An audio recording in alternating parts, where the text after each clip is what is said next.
In this video, I'm going to show you how to freeze water using a speedlight. Adorama TV presents Take and Make Great Photography with Gavin Hoey, where you'll learn how to take stunning photos and then polish them in post-production. Here's your host, Gavin Hoey.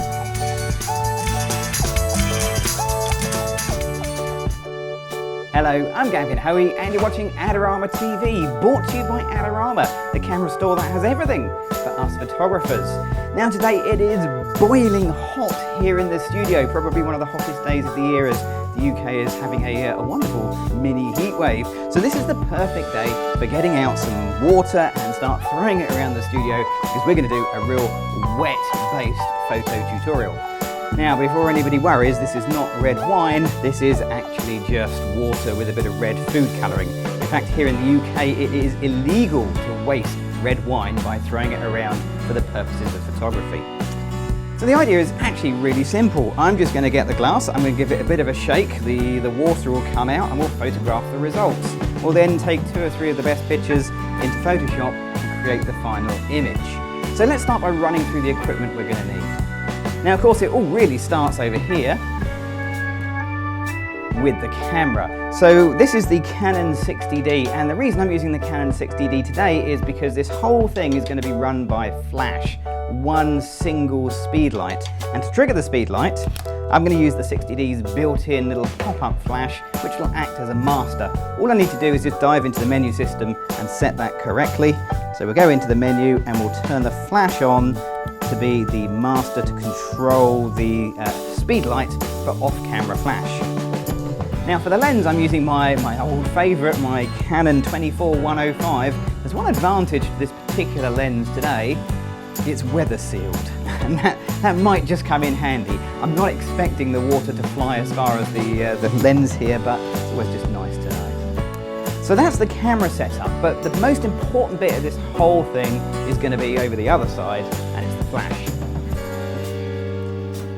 So today I'm using my Canon 580EX Mark II flash. Now this has actually been superseded by the Canon 600EX, and it's a brilliant flash because it's very powerful. It can be set to full manual, which is going to be really handy for what we're going to do, but most usefully it can be set into slave mode. And that means that this will act as a remote off-camera flash being triggered and controlled by the 60D's little pop-up flash. What's going to happen is the light's going to fire out of the flash gun, it's going to hit my white background here, this is a reversible black and white background, and the light will then bounce backwards through the glass, through the water, and that's what's going to illuminate the scene. Okay, so let's start with the flash.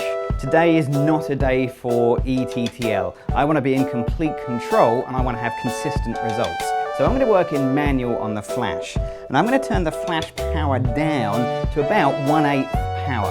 Now the reason I'm choosing a low power setting is because the lower you make your power, the less light your flash produces. But because this is a speed light, the lower you put your power setting, the shorter the duration that the light is on. So that's what's going to make things really freeze. With a longer duration flash, more power, I'd get a brighter image, but it wouldn't freeze the water quite so well. So about 1/8 of a power on this flash gun is absolutely ideal. You may find a little bit more, a little bit less on your own flash gun may work, depending on the model you have and how powerful it is. Over to the camera. So for the camera settings, I'm going to start really with the shutter speed, because that's the easiest one to figure out. The shutter speed is going to be my flash sync speed for this camera, or just below. So I'm going to dial in a 200th of a second. Next fairly easy one is going to be the ISO.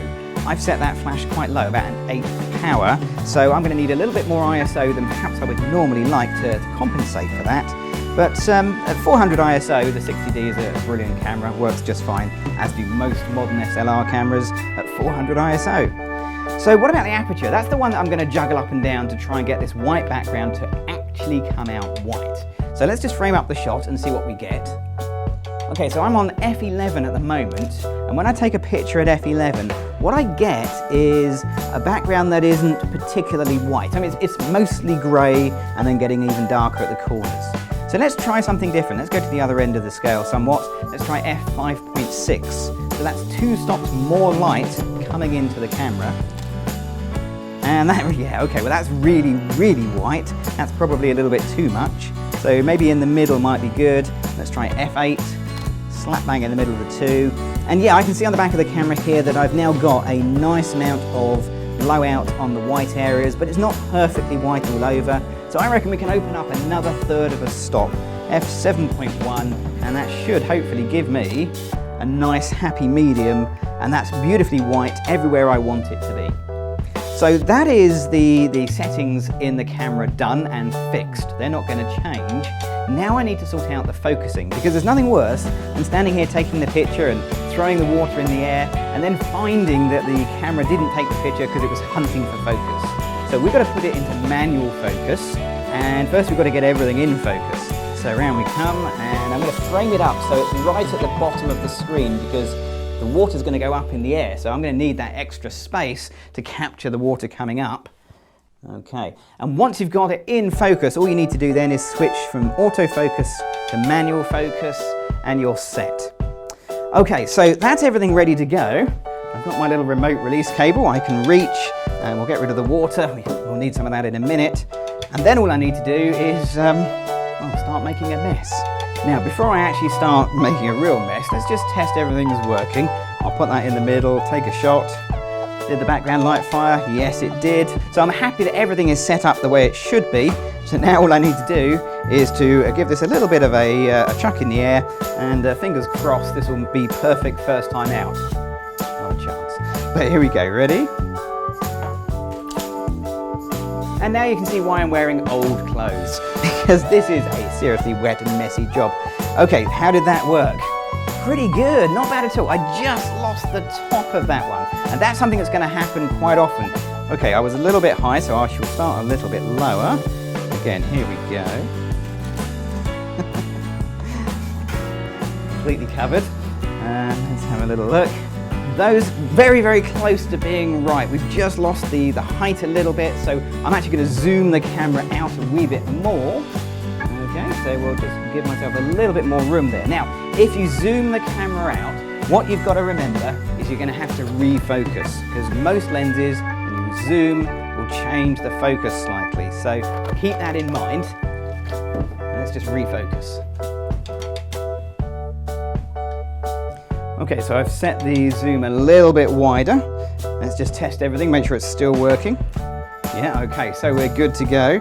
Here we go. That went everywhere. That went absolutely everywhere. Oh, but it was so worth it. Look at that. That is perfect. Absolutely perfect. So that one worked really well. Now the temptation is to stop. You think, hey, I've got one. But the effect we want to do, we actually want two of these, because we're going to mirror them inside of Photoshop. So there's nothing else for it. It's a matter of reloading the glass, charge your glasses, and we'll go again. Okay, so we'll pop that back in the same place. We'll top up the wine. There we go. And get a nice firm grip right at the bottom of the glass. And here we go. Bingo. Once you get the hang of it, it really is very, very easy. You kind of get into the rhythm of it. So once you've got your two images with the nice curving arched water, you're nearly done. You've got one more image to do, because I'm holding the stem of the glass, so that's not going to be able to be used in the photograph. I don't really want my hand in the shot. I want it to look like the glass is just floating. So what I'm going to do is actually hold it by the rim of the glass and then photograph the glass separately, or at least the base of it. So we'll just bring it in like that and take the shot.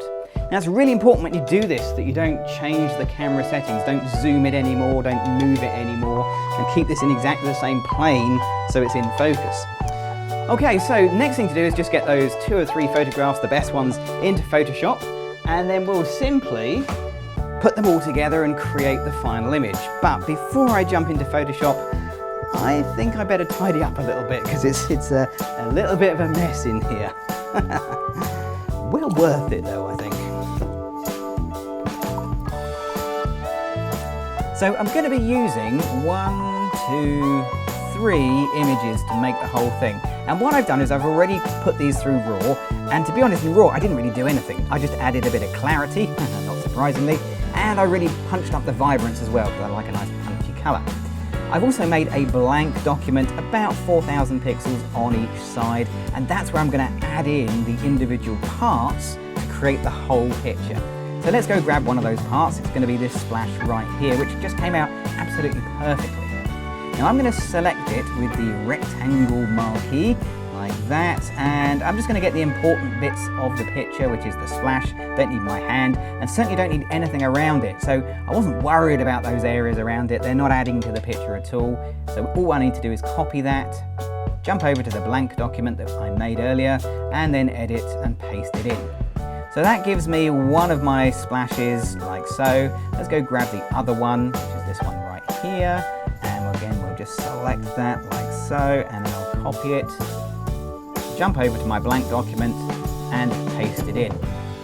Okay, so I've got my 2 splashes side by side. You can see they're the same size, the glass is the same size because the camera didn't move, and by chance the splash is the same size more or less as well, and that's just pure luck. So now to make this into a heart shape, all I need to do is flip one of these 2 backwards, and I think it's going to be the active layer. Let's do the one on the left. So I'm going to go to Edit, Transform, and then Flip Horizontal, and that'll turn it over. And now as I bring this closer and closer, you'll see that it looks more like a heart shape being formed between those 2 splashes.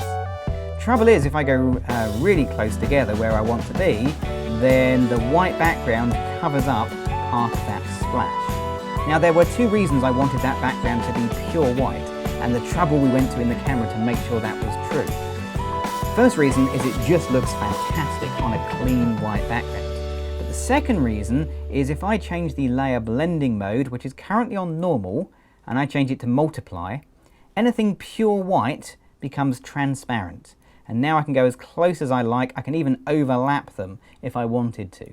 I actually want a bit of a gap there. And I'll make sure there's a bit of a gap down here as well. I don't want these overlapping. So something like that looks about right to me. And that brings them nice and close together and gives me that nice heart shape. Okay, let's just move them around. I'll select both the layers and we'll kind of pop it in the middle, something like that, because I need a bit of space now to add in the bottom of the wine glasses, the stem at the bottom. So let's do that next. We took a photograph just for that purpose. That was this one. So I'm going to select the base of that wine glass, edit and copy. Again, this is against that pure white bit that I went to the trouble of making pure white in camera. And then I'm going to come back into this picture and paste it in. So let's start with the right hand side one first, I think. So we'll bring this down. Now, just to make my life a little bit easier, I'm going to drop the opacity just temporarily down to about 50%. And now I can use a bit of free transform just to spin this around, and I can see how these 2 should go together. So I can try and get the angle for this stem the same as the angle of the original wine glass. And it should more or less match up because other than slight movements and tremors, there shouldn't be any movement in the camera. So everything should be pretty much perfect. Okay, I'll click on the tick. I'll return the opacity to 100%. And I'll pop a layer mask on there. And then all I need to do is get a paintbrush with white as my foreground color. I can just mask that away. There we go. We'll just bring that little drip in. Yeah, look at that, perfect. And it all lines up very, very neatly, and that adds in the bottom of the first glass. Okay, one more to go, so let's go do the other side. Again, it's already in the memory, so I can paste it in. And then I can come in here and drop the opacity again, and we'll just rotate this around using the same free transform like that. Now, this is more of a tricky one. If you look on the original glass, there is a thick black line and a thin black line on the stem. But on my one I've just pasted, the thick and thin lines are the wrong way round. The thick line is at the bottom. So I'm going to right click inside this and choose, let me do it so you can see it on screen, there we go, and we'll choose to flip it vertically, and now everything is the right way around. So you've got to watch out for little